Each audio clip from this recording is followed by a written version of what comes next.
New Canadian Prime Minister Mark Carney on Sunday called a snap election for April 28th, saying he needed a strong mandate to deal with the threat posed by U.S. President Donald Trump.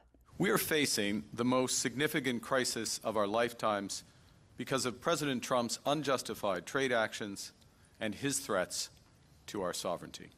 The comments are a sign of how relations between the two longtime allies and major trading partners have deteriorated. Trump has imposed tariffs on Canadian goods and threatened to annex it as its 51st state.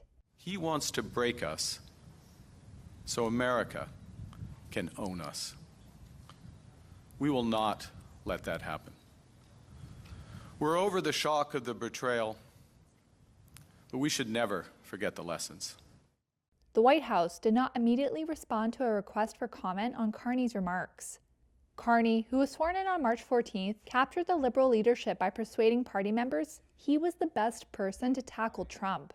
The next election was not due until October, but Carney's hoping to capitalize on his party's remarkable recovery in the polls since January. It follows former Prime Minister Justin Trudeau's resignation as well as Trump's threats.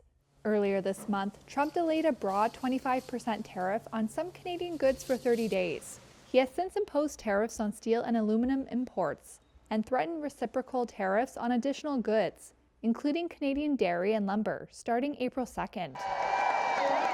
Canadians are rallying for their country and seeing a resurgence in nationalism. And when we are attacked, we stand together. On Saturday, residents gathered in Toronto to denounce U.S. tariffs. Canada-U.S. relations top the list of issues preoccupying residents, according to recent polls. Carney, a former two-time central banker with no previous political or election campaign experience, now has 5 weeks to win over Canadians. On Sunday, Carney proposed cutting the lowest income tax bracket by 1 percentage point. Polls suggest the Liberals, who have been in power since 2015, have slightly pulled ahead of the official opposition Conservatives, who had led earlier in the year. The Conservatives have sought to portray Carney as an elitist, who plans to continue the Trudeau-era policy of high government spending.